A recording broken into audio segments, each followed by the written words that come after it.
gold leaf them. Of course, those are 22 or 24 karat gold. It really makes an outstanding piece for this little setting in front of the window. And of course, your favorite room is the music room. I love this room, and what a dramatic transformation this room is, don't you think? It is. I mean, compared to what it looked like before, very dark, and now look at it. It's completely changed with just a little bit of paint. I know, we changed the floor too because it was also a vinyl floor. Added some nice texture here with the new tile. I know, and overlaid the rug so that has a nice soft cushy feeling, but I did take all the color direction from this scenic. It is a Zubair scenic. And tried to brighten it up and pull from that wonderful blue and coral and green and make this room much more whimsical. Put this wonderful console table over here with the marble top. I think that helps anchor this and give this some presence and some weight. And then we did restore all these painted pieces as well and put some lovely fabrics on them. We tried to carry the musical theme not too far, but frame some antique sheet music, and of course we have this lovely lyre planter back here. Oh yeah, that's very nice. I like this little setting back here. These chairs, French polish, and that little curio cabinet. Isn't it wonderful? And boy, did you do some good work on these blinds. Well, the blinds, you know, were an undertaking that, I tell you, it's not something that I want to do again. This room is incredible. The way it turned out is just what I thought. We took Well, our I'm direction glad. from the rug, had it restored. It's a beautiful old Chinese rug, and it's very valuable, actually. Yeah, one of the most valuable pieces in the house, I understand. The gold from the rug we decided to put up on the windows to get rid of that dark plummy fabric. I know you liked that, but it was a little dark in here. Yeah, it did lighten it up considerably. We've got new blinds as well, ones that we didn't have to refinish, and these are great. And they blend in well with the color of the room, don't you think? I love the beautiful millwork in here. It's all been completely restored and polished. And I love these fabrics, too, over here. We went to a vendor that actually reproduces period fabrics, thinking that that would be the most appropriate thing for this very formal dining room. As a matter of fact, when we were on our visits to tour some of these wonderful Beaux-Arts mansions around the country, we found reproduction fabric made by the same company that made our fabric here in the dining room. Great. And while we were in New York, we had a chance to visit them. Why don't you take a look? Just across the 59th Street Bridge from Manhattan sits Long Island City, New York, home to one of the country's leading fabric manufacturers. Just how does one go about reproducing 100-year-old fabric? Owner Bob Bitter showed us the ropes. How did you get started in this business? Well, actually, it was started by my grandfather in 1929, Franco Scalamandre. He received a fabulous commission through French & Company for William Randolph Hearst Saint-Simeon. We were to weave 7 yards of a custom silk and linen blue brocatelle. It was woven, the color was off, they dyed it again. Grandfather sent it to the roof of the mill, not being familiar with the weather. It snowed.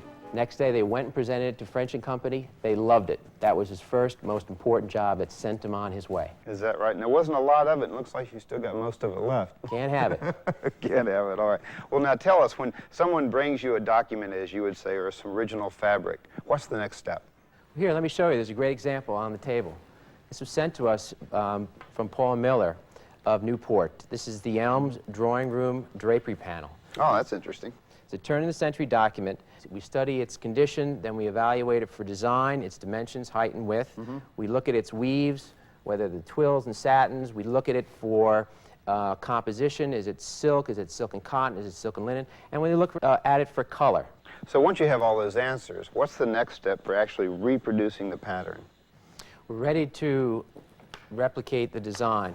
We'll place the document underneath the plexiglass table and draw and trace a line drawing of the motifs onto the mylar. We'll then take the mylar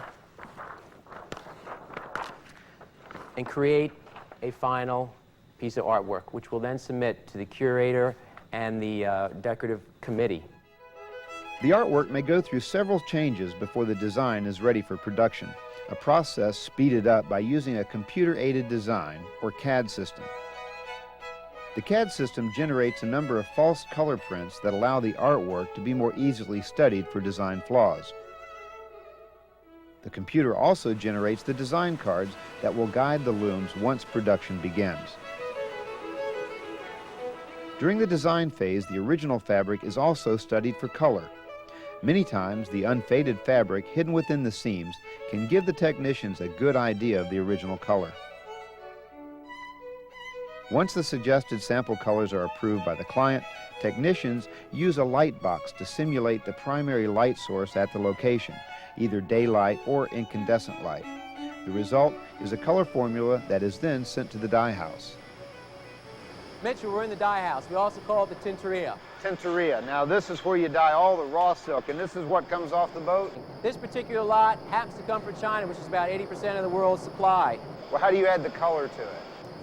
From the color lab, Mike receives a formulation. He weighs up his color, places it in the spoon. He adds a little hot water and steam, mixes it up Looks like a latte. Absolutely. It's delicious. Applies it to the bath, and then the color runs down the skeins, and he works the yarns until the correct color. In the winding department, when the swifts, or the skeins, as you can see rotating, run smoothly and they're all running in harmony, means the yarn's been dyed beautifully, and that means the job will be set up and weaved very nicely.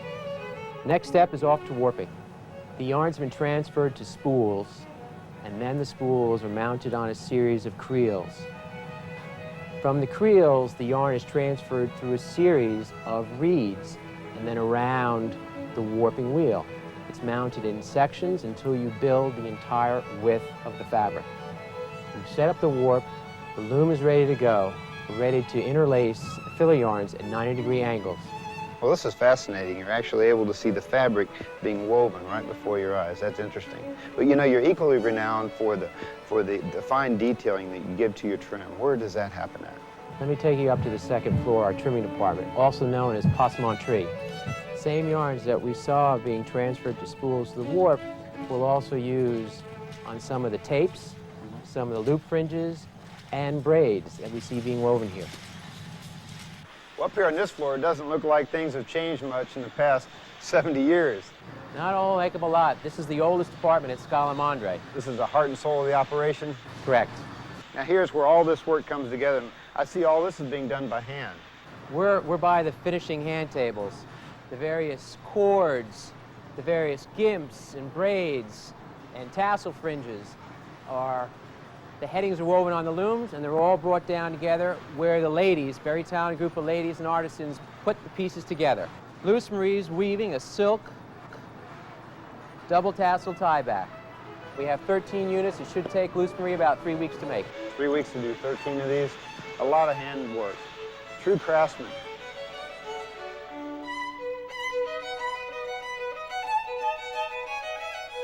Well, Mandy, upstairs, this is one of 4 suites here at Harlow House, and certainly undergoing a great transformation compared to what it used to look like. It was very dark. I know, it was all dark, all the millwork was painted the same as the walls, but the great opportunity we have is in this style house, there were lots of suites, and people would come and stay for the weekend or perhaps a week or so, and we've taken advantage of offering a sleeping area on this side of the room and a sitting area over here so you could read a book or you could take a nap and relax in the afternoon.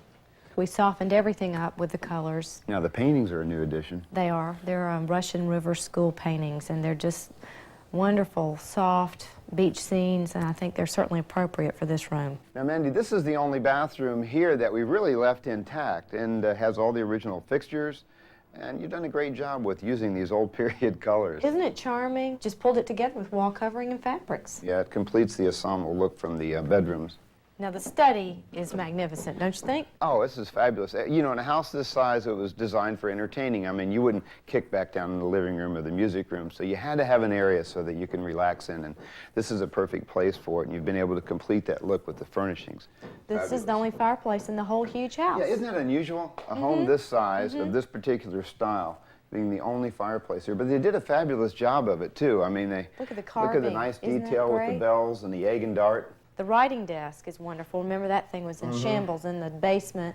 French It was. polished it, cleaned it Didn't up. that turn out great? Nice, comfortable room.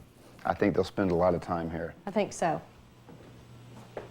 Look at this lovely main master bedroom, the boudoir, if you will. Well, we like to call it our little tree house because it's surrounded by windows on all 4 sides, and it just gives you a really nice feeling. We have a great beach. eastern exposure, right? And its own balcony, so you can overlook the gardens and the pool. Isn't that great? Well, I think the blinds had a nice touch, too. They had these old aluminum Venetian blinds in here before, and these are nice wood And nice new trimmings on them. So when you want it up and totally open, you can have it that way, but when you need to close up for sun, you can. Now this is the only room where we really did anything structural when we removed this wall that separated this little closet area from what was then the existing bathroom. Really opened this up and created a nice little dressing vignette, and the addition of this tub was great. Yeah, we didn't have a tub in here before. No, I love these sinks. I think they're perfect for in here, and also I love furniture added in bathrooms. I think that softens it and makes it much more inviting. Yeah, this was a great little piece that we found up in the attic. Yeah, isn't that great? The lighting works, everything comes together. Everybody that comes into this bathroom really likes it. It's a wonderful addition. I'm glad we did what we did with it. Yeah, a lot of work went into this one, I tell you. Well, Mitchell, can you believe the project is finally coming to an end, and look how glorious it turned out. Thought I'd never see this day. I know, but it's been worth it, and we've had a good time. Yeah, it's been a lot of fun. Hope to see you on the next project. Me too. Looking forward to it. This season, we've explored the history of the Beaux-Arts style of architecture.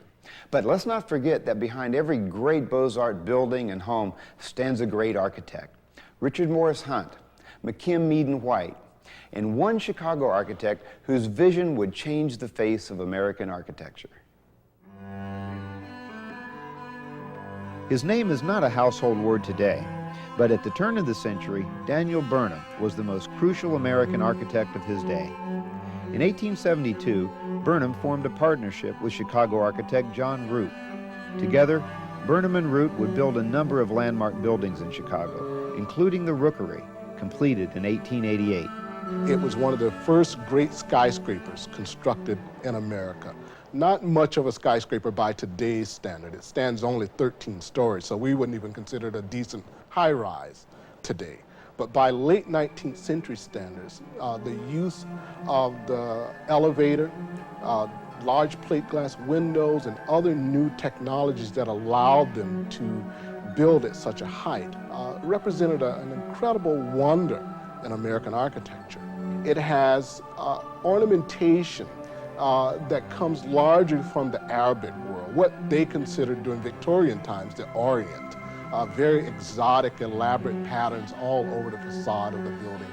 And this is very different from the Greco-Roman tradition that Burnham would come to be identified with after the 1893 World's Fair. Chicago had outpositioned more established cities like New York, Boston, Philadelphia, to get the fair out to what was considered then the American West. It was decided that the partnership of Burnham and Root would coordinate all the activities. And Burnham, as history now shows, becomes the great organizer, the great planner, the one with a great vision, who pulls it all together to be one of the most successful fairs ever held in history. The fair buildings and their grand Beaux-Arts style became a symbol for the achievement of America itself.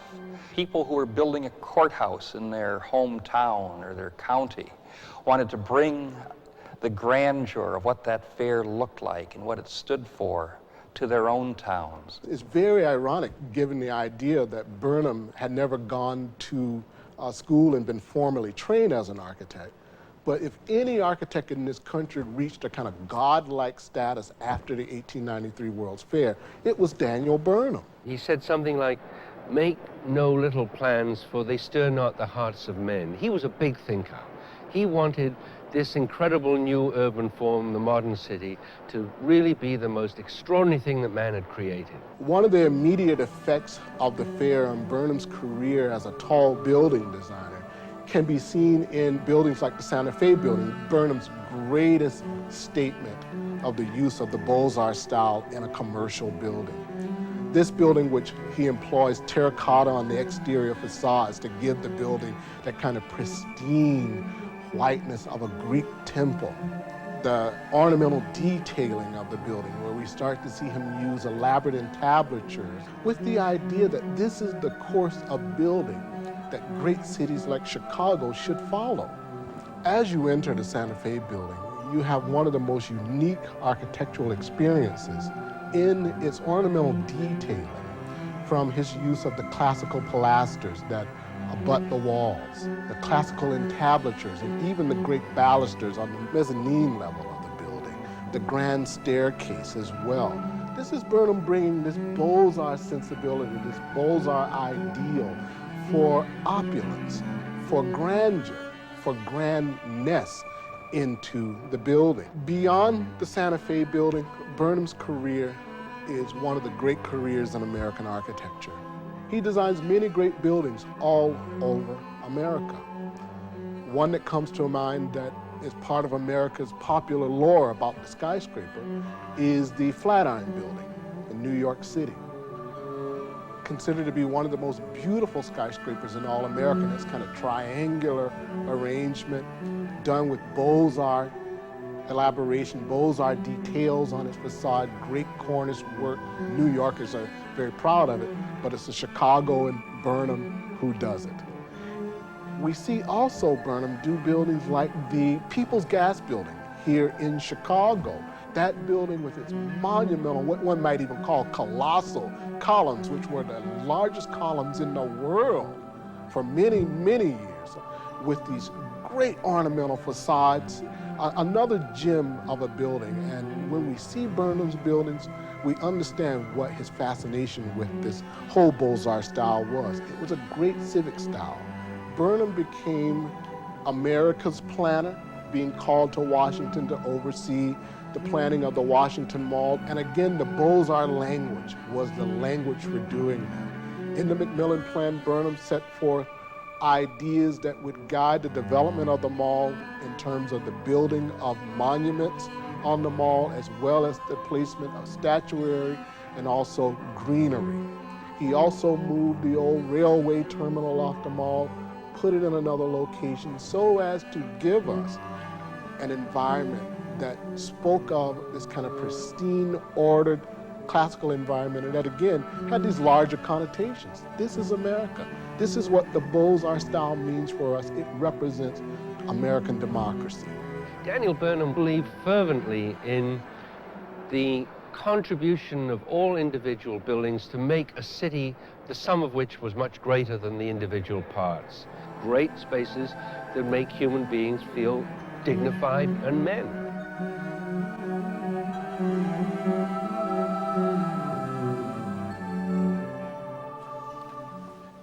I really believe this is everybody's favorite area of the house, including mine. You could always find everybody out here at the end of a hard day working at Harlow House, enjoying the tranquility of this area and looking at the pool. It's a very nice setting, and love what the decorator's been able to do out here, putting some little carpet area down. It's a little softer than the terrazzo. All the wicker furniture is original to the house, and it's been restored. We've also restored the little fountain here, and I tell you, there's nothing nicer at night. Sitting here with the lights glowing on the fountain gives it a nice shimmering effect. Finally got our fans, new fans installed here. It's very cool here in this room. It also is nice because it's accessible to the west entry of the home and has these nice little unique curving steps that I'll take you down to the conservatory. One of our biggest changes when it came to the scope of the original project here at Harlow House was to remove the original greenhouse and replace it with this fabulous conservatory once we had discovered this grotto inside. I tell you, it's a fabulous room, and I'm sure that the homeowners will be able to enjoy it for years and years. The exterior landscaping here at Harlow House was certainly an undertaking. When we first arrived here, you couldn't even see the house from the pool area. You couldn't even see the ocean from the east entry. So the first order was to come in and start getting rid of all the overgrown trees and shrubs, heightening all these areas, getting rid of all these low-lying branches. Once we did that, we were able to see what we had to work with. We put some flowering plants and some new shrubbery, softened the areas around the pool with some grass, and I tell you, it's made a world of difference. When you work as long and hard as we have on a project like Harlow House, there's always a little sadness when it comes to its end. Of course, all our hard work will ensure that people will be able to enjoy this wonderful Beaux-Arts mansion for generations to come. This season, you've seen how the demands of modern living can make renovating classic homes like Harlow House a challenging proposition. But we also hope you've been able to appreciate and understand why and how these homes need to be preserved. The Beaux-Arts style of architecture that we see in buildings and homes that survive in America today represent more than just an old-fashioned way to build. They're America's symbols of coming of age after the Industrial Revolution, symbols of our arrival upon the world stage. We had become a nation among nations. We believe that this is a heritage well worth preserving, and we hope you do as well. I'm Mitchell McDaniel for today's Classic Homes. See you next time.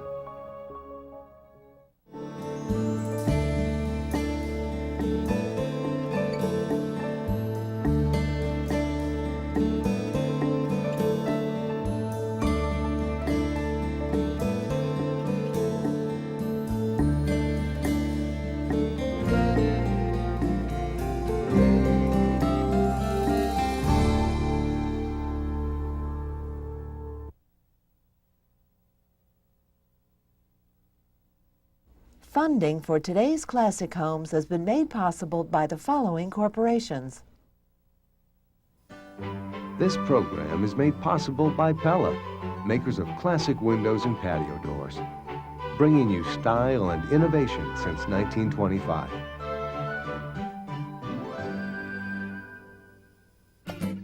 And by your neighborhood Sherwin-Williams store. With paint, stain, wallpaper, and decorating ideas, Sherwin-Williams can help you create all the looks you've imagined. And by DuPont Corian, used in commercial and residential applications worldwide, including new applications like furniture, lighting, and architectural details.